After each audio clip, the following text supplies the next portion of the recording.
कितने राम लक्ष्मण दुर्गा लक्ष्मी फुलला क्या क्या है, कितने वही हर 8 दिन में एक नया पैदा हो जाता है। रामनवमी आ गई, लक्ष्मी मालूम थी, ये भाग्य लक्ष्मी आज तक नहीं सुने। ये सुने बहरहाल मैं क्या बोलूं, कैसे कैसे नामा है। ये मुबारक महफिल में वो मनुष्य नामों को लेकर खराब करना नहीं चाहता। Burned a copy of Ramcharitmanas in Lucknow. Lord Macaulay, जो 1834 से 1838 तक भारत की सुप्रीम काउंसिल में लॉ कमीशन के अध्यक्ष थे, ने संस्कृत भाषा को समाज से दूर करने का षड्यंत्र रचा और भारतीय समाज उस कुचक्कर में फंस गया। नमस्कार दोस्तों, आजकल TV news channels, print media, social media हर जगह पर हिंदू देवी देवताओं और धर्म ग्रंथों के बारे में तरह तरह की बहस देखने व सुनने को मिलती है। बहस अगर पॉजिटिव पॉइंट ऑफ व्यू से हो तो अच्छा लगता है, परंतु दुर्भाग्यवश आजकल की इस बहस ने नेगेटिविटी की सारी लिमिट्स क्रॉस कर दी हैं। लोगों के खुदायां हैं, वो क्या क्या जो पूजा करते हैं, कितने राम लक्ष्मण दुर्गा लक्ष्मी फुलला क्या क्या है, कितने वही हर 8 दिन में एक नया पैदा हो जाता है। अब तो नए आ गए, गणेश थे वो थे बहरहाल, अब हनुमान जयंती आ गई, रामनवमी आ गई, लक्ष्मी मालूम थी, ये भाग्य लक्ष्मी आज तक नहीं सुने। ये कौन सी नहीं है भाई, और दुर्गा सुने, ये सुने बहरहाल मैं क्या बोलूं, कैसे कैसे नामा है। ये मुबारक महफिल में वो मनुष्य नामों को लेकर खराब करना नहीं चाहता। खुलेआम हमारे देवी देवताओं और धर्म ग्रंथों का अपमान हो रहा है। कहीं रामचरितमानस को जलाने की बात तो कहीं इसमें काट-छाट की बात हो रही है। Burned a copy of Ramcharitmanas in Lucknow. People reportedly from the Akhil Bharatiya OBC Mahasabha, the group burned the copy in support of Swami Prasad Maurya, who recently insulted Ramcharitmanas and had demanded changes in the text.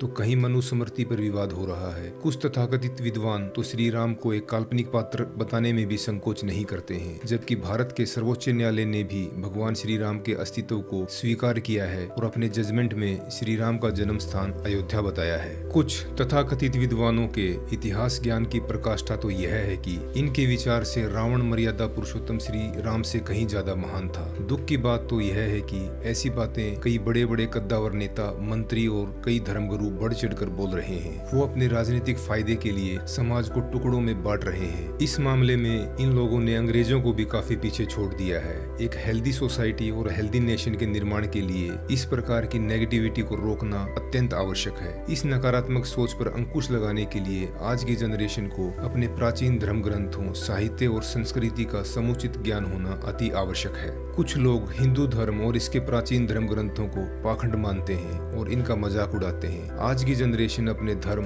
रीति रिवाज और संस्कारों को छोड़कर western culture के पीछे भाग रही है। ऐसे में उन्हें यह बताना आवश्यक है कि हिंदू धर्म, संस्कृति और इसके प्राचीन ग्रंथ कितने महान हैं। दोस्तों, जब दुनिया के अन्य देश ठीक से बोलना तक नहीं जानते थे और अपनी बातों को समझाने के लिए गूंगे बहरों की तरह इशारों से बात करते थे, उस समय हमारे देश भारत में विद्वान ऋषि मुनियों ने बड़े बड़े ग्रंथ लिख दिए थे, क्योंकि विश्व की प्रथम भाषा यानी संस्कृत का जन्म हमारे देश में ही हुआ था, जो कि 7000 साल से भी ज्यादा पुरानी है और इस भाषा को कॉपी करके विश्व की अन्य भाषाओं को बनाया गया है। आज दुनिया भर में फैली तमाम यूनिवर्सिटीज और एजुकेशनल इंस्टीट्यूट्स संस्कृत को सबसे प्राचीन भाषा मानते हैं। हमारे देश में संस्कृत भाषा को देव भाषा भी कहा जाता है, क्योंकि हिंदू धर्म में संपन्न होने वाले सभी शुभ कार्यों में वेद मंत्रों का पाठ किया जाता है, जिनकी भाषा संस्कृत है। एक अनुमान के अनुसार दुनिया में कुल भाषाओं की संख्या 6809 है। इनमें से 90% भाषाओं को बोलने वालों की संख्या 1 लाख से भी कम है। लगभग 150 से 200 भाषाएं ऐसी हैं जिनको 10 लाख से अधिक लोग बोलते हैं। लगभग 357 भाषाएं ऐसी हैं जिनको मात्र 50 लोग ही बोलते हैं। इतना ही नहीं, 46 भाषाएं ऐसी भी हैं जिनको बोलने वालों की संख्या मात्र 1 है। इन सभी भाषाओं के शब्द कहीं ना कहीं संस्कृत भाषा से जुड़े हुए हैं। दोस्तों, आज हम जिस इंग्लिश लैंग्वेज में बात करके प्राउड फील करते हैं, यह भाषा केवल 1600 साल पुरानी है और यह भाषा संस्कृत भाषा से प्रेरित है। इंग्लिश लैंग्वेज के काफी शब्द संस्कृत भाषा से लिए गए हैं, जिनमें से कुछ शब्द आप स्क्रीन पर देख सकते हैं। चीनी भाषा दुनिया की सबसे अधिक बोली जाने वाली भाषाओं में से एक है। इसका इतिहास लगभग 6000 साल पुराना है और यह भाषा भी संस्कृत भाषा की पूरी तरह से कॉपी है। कुछ स्कॉलर्स के अनुसार चीनी भाषा में लगभग 35,000 शब्द संस्कृत भाषा से लिए गए हैं, जिनमें से कुछ शब्द आप स्क्रीन पर देख सकते हैं। रशियन लैंग्वेज भी लगभग 6000 साल पुरानी है और यह भाषा भी संस्कृत से प्रेरित दिखती है। रशियन भाषा के काफी शब्द संस्कृत भाषा से लिए गए हैं। रशियन भाषा में प्रयोग की जाने वाली ग्रामर भी संस्कृत भाषा से इंस्पायर्ड है। रशियन भाषा के कुछ शब्द जो संस्कृत भाषा से लिए गए हैं, इनको आप स्क्रीन पर देख सकते हैं।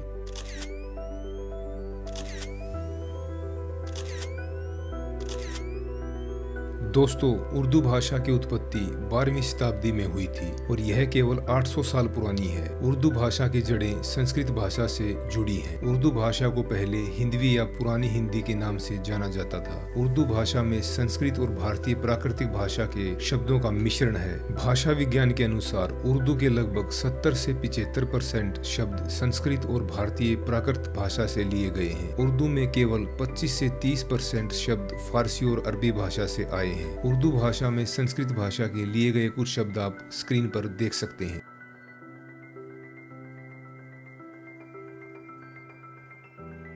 दोस्तों, आज हमारे देश में संस्कृत भाषा को भुला दिया गया है। यहाँ पेरेंट्स यही चाहते हैं कि उनका बच्चा डॉक्टर, इंजीनियर, IAS या IPS बने। शायद ही कोई पेरेंट यह चाहता है कि उनका बच्चा संस्कृत भाषा सीखे और इस विषय में अपना करियर बनाए। इसके विपरीत आज दुनिया के अन्य देशों में संस्कृत भाषा में लोगों का इंटरेस्ट बढ़ रहा है। वो आज संस्कृत भाषा सीखकर हमारे प्राचीन धर्म ग्रंथों में छुपे ज्ञान का लाभ उठा रहे हैं। आज दुनिया के 144 से अधिक देशों में संस्कृत भाषा की पढ़ाई हो रही है। दोस्तों, कितने आश्चर्य की बात है कि आज चीन में भी संस्कृत भाषा के प्रति लोगों में रुचि बढ़ रही है। चीन में संस्कृत के फेमस स्कॉलर और पेकिंग यूनिवर्सिटी में इंस्टीट्यूट ऑफ ओरिएंटल के डायरेक्टर वोंग बांगवेई ने कहा कि यहाँ भारतीय संस्कृति को जानने और समझने के लिए बहुत से विद्वान और छात्र संस्कृत की क्लासेस ज्वाइन कर रहे हैं। वोंग ने कहा कि पेकिंग यूनिवर्सिटी चीन की सबसे पुरानी यूनिवर्सिटीज में से एक है और यहाँ लगभग 100 साल से संस्कृत पढ़ाई जा रही है। इसके अलावा चीन की कई टॉप यूनिवर्सिटीज में संस्कृत भाषा पढ़ाई जाती है, जिनमें जिजान, शेंजन, यूनान यूनिवर्सिटीज शामिल है। यहाँ संस्कृत भाषा के माध्यम से चीनी लोगों ने हिंदू धर्म,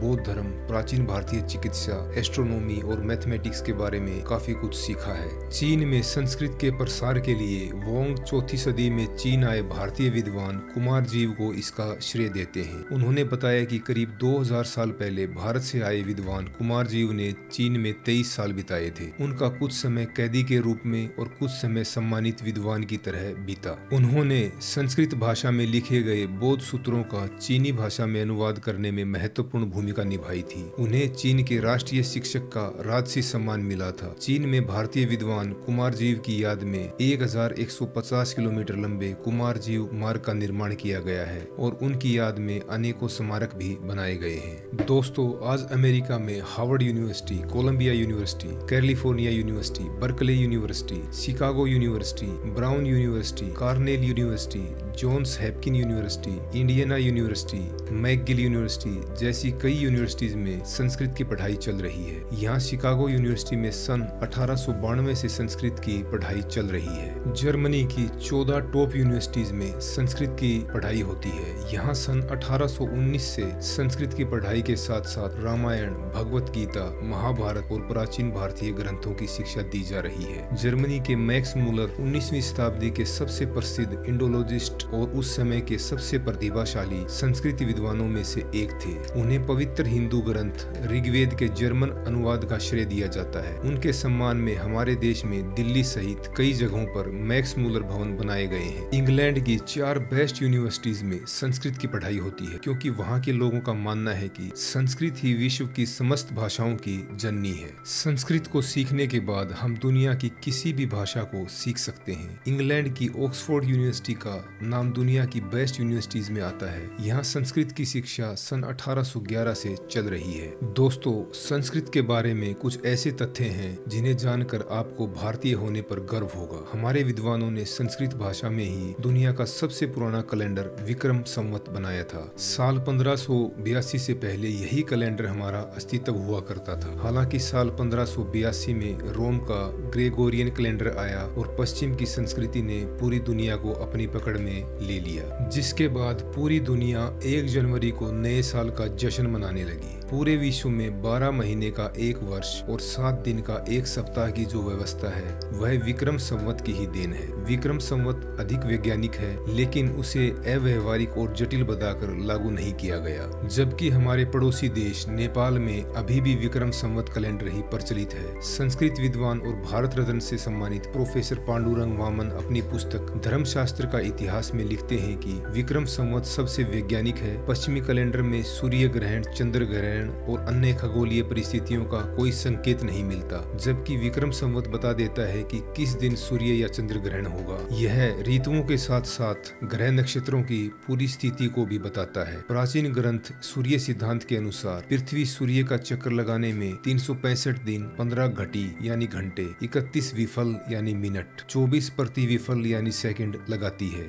आधुनिक विज्ञान कुछ ही वर्ष पहले यह गणना कर पाया है। इससे पहले यूरोप में एक वर्ष 360 दिन का हुआ करता था। विक्रम संवत में महीना 30 या 31 दिन का नहीं बल्कि 28, 29 और 30 दिन का होता है। हर तीसरे वर्ष पर एक अतिरिक्त मास होता है जिसे अधिक मास या मल मास कहते हैं, ताकि इसे सूर्य वर्ष से मिलाया जा सके। इसके कारण महीनों और ऋतुओं का तालमेल सबसे सटीक रूप से बैठता है। यही कारण है कि सभी भारतीय मत और संप्रदाय अपने त्योहार व शुभ मुहूर्त विक्रम संवत से ही निकालते हैं। अमेरिकी स्पेस एजेंसी नासा के एक वैज्ञानिक रिक ब्रिक्स ने कहा था कि धरती पर बोले जाने वाली भाषाओं में संस्कृत ही एकमात्र स्पष्ट भाषा है। संस्कृत में दुनिया की किसी भी भाषा से ज्यादा शब्द हैं। वर्तमान में संस्कृत के शब्दकोश में 102 अरब 78 करोड़ 50 लाख शब्द हैं। संस्कृत में एक शब्द के कई पर्यायवाची शब्द होते हैं। उदाहरण के तौर पर इस भाषा में हाथी के 100 पर्यायवाची शब्द हैं। नासा के पास संस्कृत में ताड़पत्रों पर लिखी 60,000 पांडुलिपियां हैं, जिन पर नासा रिसर्च कर रहा है। नासा के वैज्ञानिकों के अनुसार जब वो अंतरिक्ष ट्रैवलर्स को मैसेज भेजते थे तो उनके वाक्य उल्टे हो जाते थे। इस वजह से मैसेज का अर्थ ही बदल जाता था। उन्होंने कई भाषाओं का प्रयोग किया, लेकिन हर बार यही समस्या आई। आखिर में उन्होंने संस्कृत में मैसेज भेजा, क्योंकि संस्कृत में वाक्य उल्टे हो जाने पर भी अपना अर्थ नहीं बदलते हैं। जैसे अहम विद्यालय गच्छामि, इस वाक्य के शब्दों को अगर हम आगे पीछे भी कर दें तो भी वाक्य का अर्थ एक ही रहता है। जैसे विद्यालय गच्छामि अहम विद्यालय, इन तीनों ही वाक्यों का एक ही अर्थ है,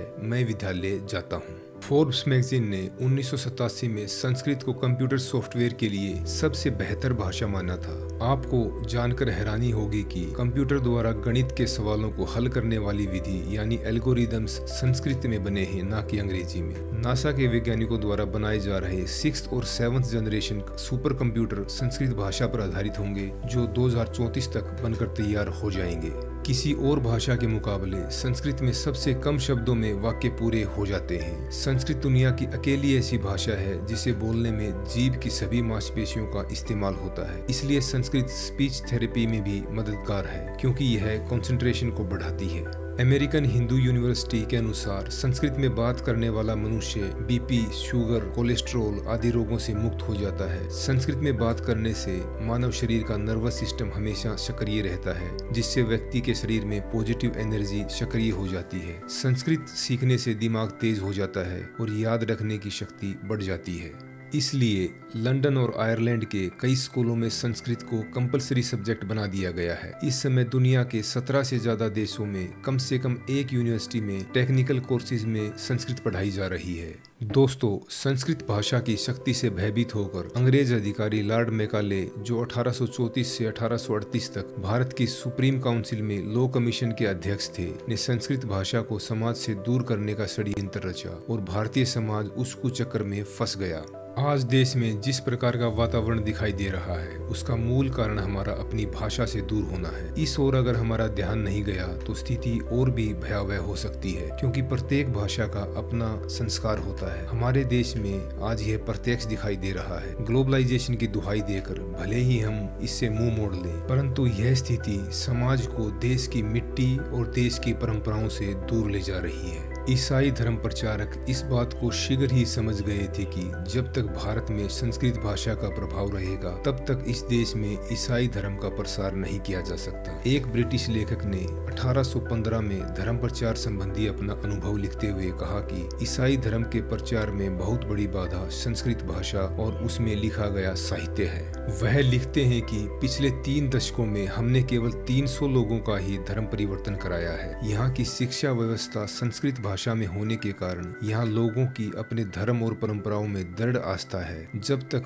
पाश्चात्य भाषा में शिक्षा का प्रसार नहीं होगा तब तक हिंदुओं का धर्म परिवर्तन कराना कठिन है। वर्ष 1835 में एक अंग्रेज अधिकारी डॉक्टर डफ ने घोषणा की थी कि जिस दिशा में अंग्रेजी शिक्षा प्रगति करेगी उस दिशा में हिंदुत्व के अंग टूटते जाएंगे और धीरे धीरे हिंदुत्व का कोई भी अंग साबित नहीं रहेगा। दोस्तों, आज हम लोग यह भूल गए हैं कि भारत विश्व का सबसे प्राचीन राष्ट्र होने के कारण ज्ञान और विज्ञान का आदि राष्ट्र होता था। शिक्षा के प्राचीनतम और विशालतम विश्वविद्यालय नालंदा और विक्रमशिला भारत में ही थे। संपूर्ण विश्व के लिए ये शिक्षा के केंद्र रहे। यहाँ विश्व भर से ज्ञान प्राप्ति के लिए छात्र आते थे। आज विश्व में विविध प्रकार के ज्ञान विज्ञान की जो चमक दिखाई देती है उसके बीज भारत से ही दुनिया भर में गए। इसलिए भारत को विश्व गुरु कहा जाता था। 1 से 9 तक के अंक, शून्य और दशमलव की पद्धति, इन सब का आविष्कार भारत में ही हुआ। दशमलव पद्धति का ज्ञान आर्यभट्ट और ब्रह्मगुप्त के समय भारत में बहुत प्रचलित था। बौद्ध धर्म प्रचारकों के द्वारा यह ज्ञान चीन पहुंचा। बीज गणित यानी एल्जेब्रा का विकास भारत में हुआ और यहाँ से यूनान पहुंचा और अरब से होते हुए यूरोप पहुंचा। ज्योतिष यानी एस्ट्रोलॉजी और मैथमेटिक्स के प्राचीन आचार्यों में आर्यभट्ट का स्थान भारत में ही नहीं अपितु सारे विश्व में सबसे ऊंचा है। आर्यभट्ट ने ही सबसे पहले संसार को यह ज्ञान दिया कि सूर्य स्थिर है और पृथ्वी उसके चारों ओर घूमती है, जिससे दिन और रात बनते हैं। उन्होंने ही ग्रहण की भविष्यवाणी करने की विधि निकाली। आर्यभट्ट के बाद दूसरे आचार्य ब्रह्मगुप्त हुए, जिन्होंने भारत की ज्योतिष विद्या को संगठित रूप दिया।